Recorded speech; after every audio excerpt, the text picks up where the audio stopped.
பேரலை நேயர்களுக்கு வணக்கம். இன்று நம்மோடு பேசுவதற்காக பத்திரிகையாளர் திரு அதர்ம மனோஜ் அவர்கள் இணைந்திருக்கிறார். அவரோடு பேசலாம். வணக்கம் தொடர். சீமான் கைது தொடர்பா இப்போ அண்மையில பல செய்திகள் வந்த வண்ணம் இருக்குது.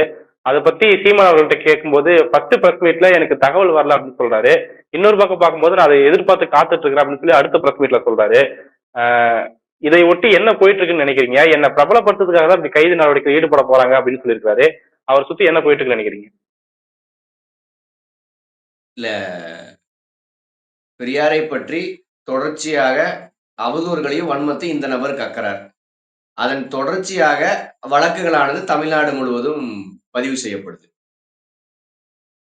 பதிவு செய்யப்பட்டதனுடைய தொடர்ச்சியாக தான் இப்போ ஈரோடு ஸ்டேஷன்ல இருந்து பாண்டிச்சேரி, கடலூர் இப்படி பல்வேறு ஸ்டேஷன் லிமிட்ல இருந்து சம்மன் அனுப்பிச்சிட்டு இருக்காங்க ஆஜராக சொல்லி. கூடுதலாக இன்றைய பத்திரிகையாளர் சந்திப்புல இது கைதுக்கு கூட வழிவகுக்கும் போல, உங்களுக்கு கைது ஆவீங்கன்னு தகவல் வருதா அப்படிங்கிற மாதிரி எல்லாம் கேட்கறாங்க. அதற்கு தான் எனக்கு அந்த மாதிரி தகவல் வரல அப்படின்னு ஃபர்ஸ்ட் பிரஸ் மீட்ல சொல்றாரு. செகண்ட்ல ஏற்கனவே இதே மாதிரிதான் கலைஞர் என்ன கைது பண்ணாரு, மீண்டும் என்ன பிரபலமாக்க முயற்சி செய்யறாங்க செகண்ட் பிரஸ் மீட்ல இந்த நபர் பதிவு பண்றாரு.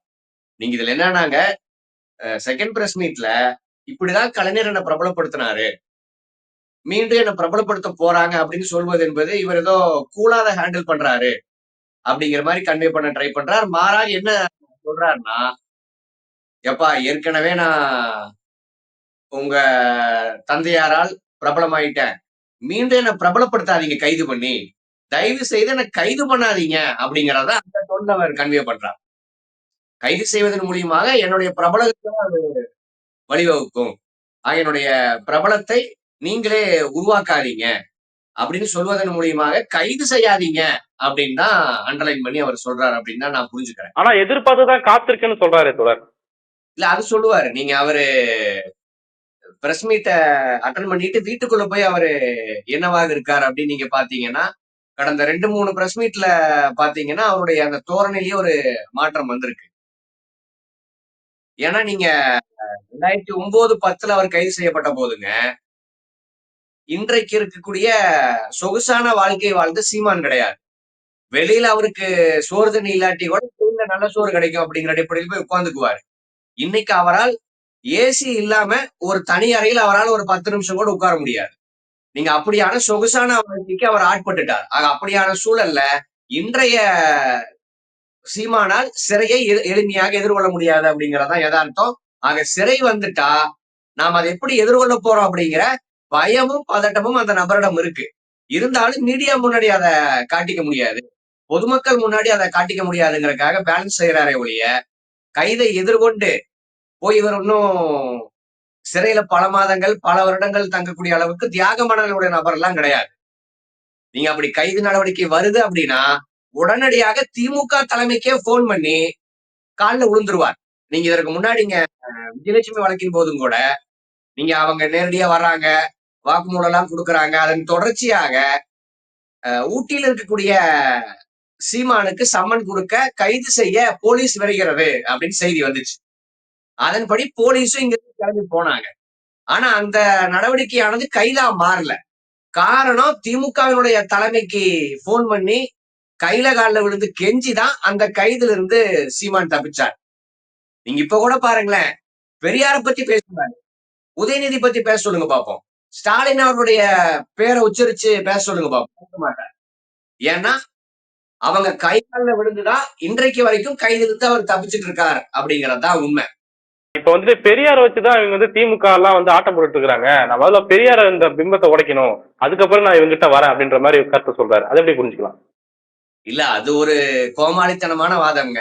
இப்ப இவனும் தான் தன்னுடைய தலைவர்னு பிரபாகரனை முன்னிறுத்துறார். சீமானை எதிர்க்கக்கூடிய நாங்க என்ன பிரபாகரனுடைய பின்பத்தை உடைப்போம், ஃபர்ஸ்ட் பிரபாகரனை காலி பண்ணிட்டு அப்புறம் சீமானு கிட்ட வரோம் நம்ம சொல்றோமா? இப்ப அதே மாதிரி சிபிஎம் கூட நமக்கு அரசியல் ரீதியாக சில முரண் இருக்குன்னு வச்சுக்கோமே, இடபிள்யூஎஸ் போன்ற சில விடயங்கள்ல நமக்கு முரண் இருக்கு. அதுக்காக ஃபர்ஸ்ட் நாங்க மார்க்ஸ காலி பண்ணிட்டு அப்புறம் உங்ககிட்ட வர்றோம் அப்படின்னு நீங்க யாராச்சும் சூழல் எடுத்தாங்களா? ஆக அப்படி இருக்கும்போது இந்த நபர் நான் பெரியார காலி பண்ணிட்டு திமுக கிட்ட வர்றேன் அப்படின்றதெல்லாம் ஏங்க சம்மதமே இல்லாம பெரியார பேசுறீங்க அப்படின்னு ஒரு கேள்வியானது பொதுவில் வருது. அதற்கு நேர்மையாக பதில் சொல்ல துப்பு இல்லாம திமுக பெரியாரை முன்னிறுத்துதுங்க. அதனால நான் பெரியாரை காலி பண்ணுவேங்க அப்படிங்கிறதெல்லாம் ஊரை ஏமாற்றும் வேலை. உண்மையிலேயே ஆர்எஸ்எஸும் பார்ப்பனர்களும் பெரியாரினுடைய நற்பெயரை தமிழ்நாட்டில் கெடுக்கணும், பெரியாருக்கு இருக்கக்கூடிய இந்த மாச ஆதரவை சீர்குலைக்கணும் அப்படிங்கறக்காக ஒரு கூலிப்படையாக, ஒரு கைக்கூலியாகத்தான் இந்த நபரை ஆர்எஸ்எஸ் நியமிச்சிருக்கு. ஆக இந்த நபர் வேலை செய்வது என்பது முழுக்க முழுக்க ஆர்எஸ்எஸ் பார்ப்பனியத்தின் கட்டளைப்படிதான். நீங்க இந்த நபர் கட்சி ஆரம்பிச்சு 15 வருஷம் ஆச்சு. 15 வருஷத்துல இத்தனை வருஷம் ஏன் வெயிட் பண்ணீங்க பெரியாருடைய பின்பத்தை உடைக்கிறதுக்கு? இப்ப திடீர்னு பெரியாருடைய பின்பத்தை உடைப்பேன். நீ கட்சி ஆரம்பிக்கிறப்ப திமுக எதிர்ப்பு பேசிட்டு தானே கட்சி ஆரம்பிச்ச. திமுகவை ஒழிப்பதுதான் என்னுடைய கொள்கை அப்படின்னு தான் நீ கட்சி ஆரம்பிச்ச. அப்ப நீ கட்சி ஆரம்பிச்ச போதும் திமுக பெரியார் புகழ் பாடிட்டு தானே இருந்துச்சு. அப்பவே நீ முடிவெடுத்திருக்க வேண்டியதுதானே, என்னுடைய இலக்கு திமுகவை வீழ்த்துவது. எனவே 2009 முதல் நான் பெரியாரையும் வீழ்த்துவேன் அப்படின்னு அப்பவே நீ சபதம் எடுத்திருக்கலாமே. எதுக்கு 15 வருஷம் காத்துட்டு இருந்த? இதெல்லாம் நீங்க மக்கள்கிட்ட ஒரு பொய்யான காரணத்தை சொல்லி இதனால் தாங்க சீமான் பெரியாரை எதிர்க்கிறாரு, மற்றபடி பார்ப்பனர்களுடைய கட்டளையின்படி அவர் செயல்படல அப்படின்னு தெரிஞ்சுக்கணுங்கிறதுக்காக இவருடைய அதிதீவிர திமுக எதிர்ப்பு தான் இங்க போய் நிறுத்தி இருக்கு அப்படின்னு எல்லாரும் நம்பணும் அப்படிங்கறக்காக இப்படியான உருட்டை உருட்டுறாரு அப்படின்னு தான் நான் பார்க்க வேண்டியது இருக்கு. ஓகே. இப்போ சீமான் தொடர்ந்து இப்படி பெரியார் பத்தி பேசும்போது மக்கள் கிட்ட இருந்த கோபம் என்னன்னா, அவர் வந்து கைது நடவடிக்கை எடுக்கணும் அவர் மேல, அவர் ஏன் இன்னும் கைது பண்ணாம வச்சிருக்காங்க அப்படின்ற கோபத்தை வெளிப்படுத்துவதை நம்ம இயல்பாவே பார்க்க முடிஞ்சது. ஆனா அதுக்கு பின்னாடி வந்துட்டு அரசியல் ரீதியா பார்க்கும்போது இவரை கைது பண்ணி உள்ள போட்டா அவருடைய மைலேஜ் தான் உயரும் அப்படின்ற கருத்து முன்வைக்கப்பட்டது. இப்போ வந்துட்டு சீமான் வந்து அதையே தான் திரும்பவும் அப்படியே தனக்கேற்ற மாதிரி பேசுறாரு அப்படின்னு சொல்லலாம். என்ன கைது பண்ணா எங்களுடைய மைலேஜ் தான் எனக்கு உயரும் அப்படின்னு சொல்லிட்டு. இந்த பின்னணி எப்படி பாக்குறீங்க? ரெண்டும் ஒரே மாதிரி தோணுதே. அது ஓரளவுக்கு ஓகே தான். அது எல்லாத்தையும் தாண்டிங்க நான் சட்ட ரீதியாக எதிர்கொள்ள தயார். நீதிமன்றத்துக்கு போய் தானே ஒரு நபரை கைது செய்ய முடியும். பெரியார பத்தினா இந்த குற்றச்சாட்டுலாம் வச்சிருக்கேங்க, அதற்கான ஆதாரம் எங்கிட்ட இருக்கு, ஆதாரத்தை நான் நீதிமன்றத்துல சமர்ப்பிப்பேன் அப்படின்னு தான் ஒரு நபர் சொல்வாரே ஒழிய கைது செஞ்சா இதெல்லாம் நடக்குங்க அப்படின்னு இதையெல்லாம் ஒருத்தர் விளக்கிட்டு இருக்க மாட்டான். அப்படின்னா இந்த நபரிடம் துளி நேர்மை கூட கிடையாது. நேர்மை இருந்துச்சுன்னா நான் பெரியார் பேசுனது தானே சொன்னேன், அதற்கான ஆதாரங்களை நீதிமன்றத்துல சமர்ப்பிக்கிறேன். நீதிமன்றத்துல அதற்கான ஆதாரத்தை நான் சமர்ப்பிக்கும் போது என் மேல அதை தாண்டி என்ன பண்ண முடியும் அப்படின்னு இப்படி சொல்லலாம் இல்ல.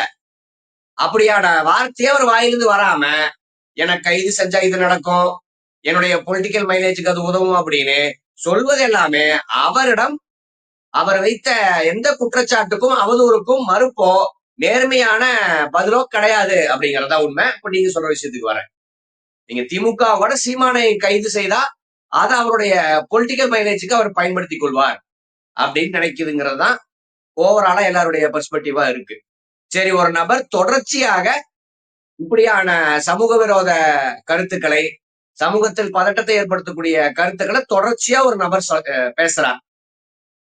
அவரை கைது செய்தா பொலிட்டிக்கலா இது நடக்கும் அப்படின்னு ஒரு கணக்கு அரசாங்கம் போடுது. நீங்க சீமான் மேல மட்டும் கிட்டத்தட்ட 105 வழக்குகள் பதிவாயிருக்கு. எல்லாம் 60, 70ன்னு பதிவு பண்றாங்க. சிஆர் மட்டுமே 105 எஃப்ஐஆர் பதிவாயிருக்கு. அப்படின்னா இப்படி தமிழ்நாட்டில் இப்படியான தமிழ்நாடு பரவலான ஒரு கோபமானது சீமான் மேல, சீமானுடைய பேச்சுக்காக பதிவாயிருக்கு. ஆக அரசாங்கம் சட்ட ரீதியான ஒரு நகர்வை எடுக்கல, வேற ஒரு கால்குலேஷன் போடுது அப்படின்னா பொதுமக்களும் பெரியார் தொண்டர்களும் என்ன நினைப்பாங்க, என்ன முடிவு எடுப்பாங்க? சட்டம் சட்டத்தினுடைய கடமையை செய்யும் அப்படிங்கறதுனாலதானே வழக்கே பதிவு செய்யப்படுது. ஆக அப்படி ஒண்ணு நடக்கல, நடக்காம சீமான் பாணியிலேயே திருப்பி பெரியாரிஸ்டுகளும் பெரியார் இயக்கத்தினரும் பதிலளிப்பார்கள் அப்படிங்கிற புள்ளிக்கு நகர்ந்தா அது சட்டம் ஒழுங்கு பிரச்சனையில் தான் போய் முடியும். அப்படின்னா அந்த சட்டம் ஒழுங்கு பிரச்சனைக்கு சூழலை இழுத்தது யார் அப்படிங்கிற கேள்வி அடுத்தது வரும். ஆக அதற்கான பதிலையும் அரசாங்கமானது பேரலா யோசிக்கணும்ல. பொலிட்டிக்கலா இப்படி ஒண்ணு நடந்தா அதனுடைய கான்சிக்வன்ஸ் இப்படி இருக்குன்னு கணக்கு போடுறது சரி. ஆனா அந்த சட்ட நடவடிக்கை இல்லாத பட்சத்தில் எதிர்த்தரப்பு என்ன யோசிக்கும், எதிர்த்தரப்பினுடைய அடுத்த நகர்வு என்னவா இருக்கும் அப்படிங்கிற இதையும் பரிசீலிக்கணும்ல. இல்ல நான் இந்த வீடியோ வாயிலாக நான் என்ன சொல்றேன்னா, சீமானை கைது செய்தா அது சீமானினுடைய பொலிட்டிக்கல் மைலேஜுக்கு பயன்படும். சீமானை போலவே இந்த அவதூறு கருத்துக்களை, பிரச்சாரங்களை முன்னெடுக்கக்கூடிய 2ஆம் கட்டம்னு சிலர் இருக்காங்க. 2ஆம் கட்டத்தை முடக்கிற வேலையாச்சும் அரசாங்கம் செய்யணும்ல. சீமான் மேல என்னென்ன வழக்குகள் பதிவதற்கான முகாந்திரம் இருக்கோ, அது எல்லா முகாந்திரமும் 2ஆம் கட்டத்தை சேர்ந்த நபர்கள் மீதும் பதியலாம் அப்படிங்கிற அடிப்படையில் தான் அவனுங்களும் பேசுறாங்க. ஆக சீமான விட்டுட்டு கிளைகளை கட் பண்ணி சீமான வீக்கன் பண்ணுவோம் அப்படிங்கிற அதையாச்சும் அரசாங்கம் யோசிக்கணும்ல. சரி நீங்க சொல்ற கரெக்ட். கைது செஞ்சு சீமான வளர்க்க வேண்டாம். அது தன்னுடைய பொலிட்டிக்கல் மைலேஜுக்கு பயன்படுத்திக்குவார்கள். இந்த வாதம் சரி. கடைசிக்கு 2ஆம் கட்டத்தில் இருக்கக்கூடிய கிளைகளையாச்சும் முடக்கணும்ல. நான் சொல்றது சட்ட ரீதியாக. நான் அரசியல் பழிவாங்கலுக்கு போகல. சட்ட ரீதியாக இவர்களும் அதே அவதூறுகளை, அதே பொய் பிரச்சாரங்களை தொடர்ச்சியாக செய்து, அதே போல சமூக பதட்டத்தை இவர்களும் ஏற்படுத்துறாங்க. ஆக இப்படி கைது செய்யும் பட்சத்தில் நீங்க நீதிமன்றமா பார்த்து இப்படி பொய் பிரச்சாரங்களை செய்யக்கூடாது அப்படிங்கிற வாய்ப்பூட்டை நீதிமன்றமாச்சு போடும்ல. அதற்காச்சும் வழிவகுக்கணும்ல. சரி கைது வேண்டாம். கடைசியில் இது பொலிட்டிக்கலா முன்னகர்த்தி இனி இப்படியான அவதூறு கருத்துக்களை சீமான் பேசக்கூடாது அப்படிங்கிற அந்த புள்ளிக்காச்சும் சீமானையும் சீமானினுடைய ரசிக குஞ்சுகளையும் நகர்த்தணும்ல. எதுவுமே நடக்காது. எல்லாமே பொலிட்டிக்கலா மட்டும் கணக்கு போடுவோம். இன்றைக்கு கூட அந்த நபர் பெரியார் பத்தி பேசியிருக்கார். அதற்கு பெரியார் தொண்டர்கள் என்ன ரியாக்ட் பண்ண முடியும்? 105 வழக்குகளோடு சேர்த்து இன்னைக்கு ஒரு 5 வழக்கு கொடுத்து 110 ஆகும். அதற்கான பதில் என்னன்னு இருக்குல்ல. எங்க தரப்பு வழக்குகள் மட்டும் பதிவு செய்யும். அதற்கு ஒரு ரியாக்ஷனும் இருக்காது. அப்படின்னா சட்ட ரீதியாக முன்னகர்த்தி ஒரு பிரயோஜனமும் இல்ல. நான் வேற விதமா யோசிப்போம் அப்படின்னு யோசிச்சா சட்டமன்றத்துக்கு தானே பிரச்சனை வரும். நீங்க ஒண்ணு இல்லைங்க, எந்த ஒரு சர்ச்சையான ஒரு சூழல் ஆகட்டுங்க, உடனடியாக குற்றவாளியை கைது செய்தோம் அப்படின்னு போலீஸையே உடனடியாக அறிவிக்கிறாங்கன்னா பாதிக்கப்பட்ட தரப்பினுடைய கொந்தளிப்பை குறைக்கணும். அவங்க கோபத்தில் எதுவும் செஞ்சிடக்கூடாது, சமூக பதட்டத்தை உருவாக்கிடக்கூடாது அப்படிங்கறதுக்காக அவங்க கோபத்தை தணிப்பதற்காக குற்றவாளிகளை கைது செய்ய விட்டோம். நீங்க தர்ணா பண்ணாதீங்க, நீங்க சாலை மறியல் பண்ணாதீங்க, நீங்க கலைந்து போங்க அப்படிங்கிற காம்ப்ரமைஸுக்கு வருவது கைது என்பது, சட்ட நடவடிக்கை என்பது பாதிக்கப்பட்ட தரப்புக்கான முதல் ஃபர்ஸ்ட் எய்ட் மாதிரிதான். ஆக அதையும் பரிசீலிக்கணும்ல. இந்த சைக்காலஜி படியும் அரசாங்கம் யோசிக்கணும் தான் நம்ம கேட்டுக்கொள்றோம். ரைட். அதே சமயம் பார்க்கும்போது இப்ப சீமான கைது பண்ணா அவங்களோட தொண்டர்கள் இல்ல அரைகுறை புரிதல் இருந்தாலும் சரி, அவங்க தொண்டர்கள் கொந்தளிப்பாங்க அப்படின்றத அரசு யோசிக்கணும்ல. இல்ல கொந்தளிக்கிட்டோம். கொந்தளிச்சு என்ன பண்ணுவாங்க? சாலை மறியல் பண்ணுவாங்க. அனுமதி இல்லாம சாலை மறியல் செய்வது சட்டவிரோதம். அதற்கு என்ன நடவடிக்கை அதை எடுங்க. நீங்க ஒரு நபர் கள்ளச்சாராயம் காய்ச்சறாருங்க, அவரை கைது செஞ்சா அவருடைய ஆதரவாளர்களை சாலை மறியல் செய்வாங்க. சமூக பதட்டம் ஏற்படும் அப்படிங்கறதுக்காக சட்ட நடவடிக்கை எடுக்காமயே இருக்க முடியும். அதையெல்லாம் பார்க்க முடியாது. நீங்க அதை தாண்டிங்க சீமானுக்கு பெரிய ஆதரவெல்லாம் கிடையாதுங்க. அங்க கட்சியானது கட்டமைப்பு வயசா ஒண்ணுமே கிடையாது. எந்த மாவட்டத்திலும் எந்த பழைய பொறுப்பாளர்களும் அங்க கிடையாது. புதிய ரசிக குஞ்சுகள் போய் சேர்ந்திருக்கலாமே ஒழிய அவங்க சீமானுக்காக கொதித்தெளிந்து சாலை மறியல் செய்யற அளவுக்குலாம் யாரும் கிடையாது. நீங்க சீமானுடைய இன்றைய சூழல் அப்படிதான் இருக்கு. அதெல்லாம் நம்ம பெருசா கணக்கில் கொள்ள வேண்டியதில்லைன்னு தான் நினைக்கிறேன். பெரியார் பத்தி பேசியிருக்காருன்னு சொன்னீங்க. அதுல முக்கியமா என்ன சொல்றாருன்னா, தமிழ் இலக்கியங்கள்ல தமிழர்களை பத்தி எந்தவித கொச்சையான வார்த்தைகளும் கிடையாது. ஆனா மனு சாஸ்திரத்துல வைசியர்கள், சூத்திரர்கள் எழுதியிருக்கு. இந்தியா முழுக்கதான் சூத்திரர்கள் இருக்கிறாங்க. ஆனா நீ குறிப்பிட்டு தமிழ்நாட்டுங்கிற சூத்திரர்கள்ல மட்டும் தப்பான வார்த்தைகளை, கொச்சையான வார்த்தைகளை பேசுறது ஏன்? ஒரு கன்னடர் இப்படி வெளியிலிருந்து தமிழர்களை பேசுறதை நான் ஏத்துக்கலாமா அப்படின்னு கேள்வி கேட்கிறாரு. இது எப்படி புரிஞ்சுக்கலாம்? இல்ல, இவன் சொல்றபடி தமிழ் இலக்கியங்கள்ல சூத்திரங்கிற வார்த்தை இல்ல. தமிழ்நாட்டுல என்ன தமிழ் இலக்கியங்களில் ஒன்றான திருக்குறள் ஆட்சியா நடந்துச்சு? மனு தர்மத்தின் ஆட்சி தான் நடந்துச்சு. நீங்க மன்னர்கள் காலத்துல இருந்து பார்ப்பனர்கள் தான் தமிழ்நாட்டில் கோல வச்சுறாங்க. இங்கு ஊர் தனியாக சேரி தனியா இருக்கு. இது அத்தனையுமே வர்ணாசிரமத்தின் வெளிப்பாடு தானே. தமிழ் இலக்கியத்தின்படி தமிழ்நாட்டுல ஆட்சி நடந்தது. ஏங்க இங்க திருக்குறளுடைய ஆட்சி நடக்குது 2000 ஆண்டுகளாக. எங்களுக்கும் மனுசாஸ்திரமத்துக்கும் என்ன சம்பந்தம்? எங்க சோழர்கள் ஆகட்டும், இன்னும் பிற மன்னர்கள் ஆகட்டும், அதன் வழிவந்தவர்கள் ஆகட்டும், அவங்களுக்கும் மனுசாஸ்திரத்துக்கும் என்ன சம்பந்தம்? அவங்க அத்தனை பேருமே பார்ப்பன எதிர்ப்பாளருங்க. அப்படி இருக்கும்போது இந்த பெரியார் வடநாட்டினுடைய வரலாற்றை தூக்கிட்டு தமிழ்நாட்டோட பொறுத்துறார் அப்படிங்கிற மாதிரி இருந்தா இவன் சொல்ற லாஜிக் சரி. தமிழ்நாடும் பார்ப்பன ஆதிக்கத்தால் தானே சூழப்பட்டு இருந்துச்சு. நீங்க நீதி கட்சியானது தலையெடுக்கிறதுக்கு முன்னாடி, திராவிடர் இயக்கமானது தலையெடுப்பதற்கு முன்னாடி இங்கே சூத்திரர்களுக்கும் பஞ்சமர்களுக்கும் கல்வி மறுக்கப்பட்டிருந்துச்சு. அது உண்மையா இல்லையா? நீங்க அட்மிஷன் கூட போட முடியாது. பள்ளிகள்லயோ கல்லூரிகள்லயோ அட்மிஷன் போடக்கூடிய சூழல் கூட இங்க சூத்திரர்களுக்கும் பஞ்சமர்களுக்கும் கிடையாது. அப்படின்னா இங்க மனிதர் ஆட்சி தானே அர்த்தம். இன்றைக்கு வரைக்கும் தமிழ்நாட்டுலங்க அனைத்து சாதியினர் அர்ச்சகர் திட்டத்தை நடைமுறைக்கு கொண்டு வரல. காரணம் இங்க பார்ப்பன ஆதிக்கமானது கோயில்கள் இருக்கு. எதன் அடிப்படையில் இங்க இருக்கக்கூடிய எல்லா பெரிய கோயில்களிலும் பார்ப்பனர்கள் உள்ள போனாங்க. எப்படி அவருடைய ஆதிக்கம் வந்துச்சு? காரணம் மனு தர்மத்திற்கான ஆட்சியானது இங்கே மன்னர்கள் காலத்திலிருந்து நடந்துச்சு. அப்படின்னா இங்க சூத்திரனா தானே இருக்கா. இங்க சூத்திரன் பஞ்சம வைசியம் இதெல்லாம் கிடையாது. அப்படின்னா ஏன் இத்தனை ஆண்டுகளாக அனைத்து சாதனமும் அர்ச்சனாக்க முடியல? நீங்க சிதம்பரம் கோயில் இருக்கு, இங்க வர்ணாசிரம முறையே கிடையாது இல்ல. அப்புறம் எதன் அடிப்படையில் தீட்சிதர்கள் மட்டும் அங்க பூஜை பண்றாங்க? மயிலாப்பூர் கபாலீஸ்வரர் கோயில்ல ஏன் ஒரு சூத்திரனால போய் பூஜை பண்ண முடியல? ஏன் ஸ்ரீரங்கம் கோயில்ல சூத்திரனாலையோ பஞ்சமனாலையோ போய் பூஜை பண்ண முடியல? சூத்திரன் பஞ்சமன்கிற பிரிவானது இருக்கிறனாலதான் நீங்க எல்லாம் உள்ள வரக்கூடாது, பார்ப்பனர்கள் மட்டும் உள்ள வர முடியுங்கிற சூழலானது பல நூறு ஆண்டுகளாக இருக்கு.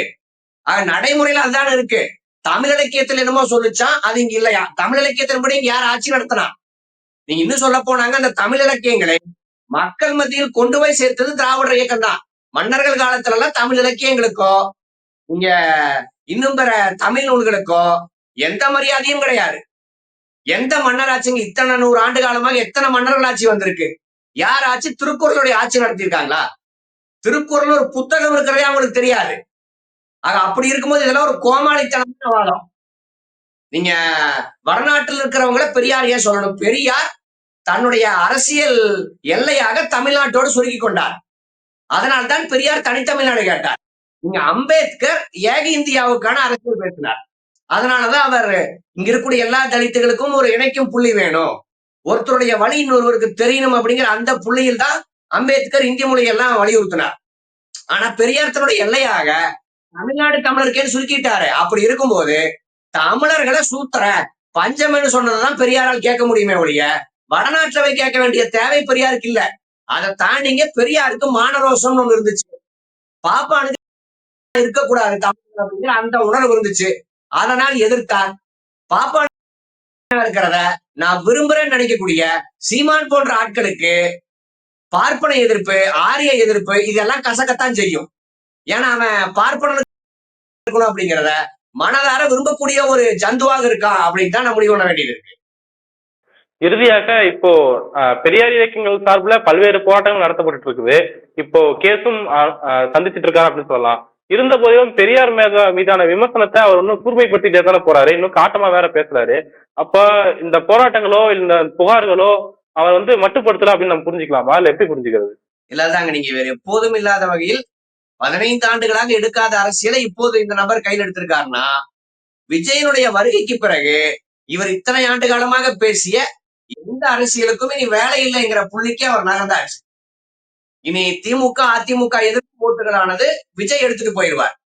இத்தனை நாள் அந்த எதிர்ப்பு ஓட்டுகளை வாங்கிதான் நான் 3வது பெரிய கட்சி வெங்காயம் கதை விட்டுட்டு இருந்தான். இனி அதற்கான வாய்ப்பு கிடையாது. எனவே தேர்தலில் இனி நமக்கு எதிர்காலம் கிடையாது அப்படிங்கிற அந்த புள்ளிக்கு நகர்ந்த காரணத்தால் RSS இடம் ஒரு பேக்கேஜுக்கு பேசியாச்சு. இனி ஒற்றை அஜெண்டா பெரியாருக்கு எதிராக பேசுவதுதான், பெரியாரை வீழ்த்துவதுதான் என்னுடைய ஒற்றை அஜெண்டா அப்படின்னு RSS இடம் சத்தியம் செய்துவிட்டு அந்த நபர் வந்த பிறகு இனி தொடர்ச்சியாக இதையேதான் வேலையாக வைத்திருப்பார். அது எங்களுக்கு பெரிய ஆச்சரியம் இல்லை. ஆக அதை சட்டத்தின்படி தடுப்பதற்கான எல்லா முயற்சியையும் பெரியார் இயக்கங்கள் கருஞ்சட்டைகள் செய்யறோம். சட்டத்தால் அதை தடுக்க முடியாட்டி என்ன செய்வோம் அப்படிங்கிறத வருங்காலம் பதில் சொல்லும். ஓகே, நிறைய விஷயங்களை பகிர்ந்தீங்க தோழர், மிக்க நன்றி. நன்றி.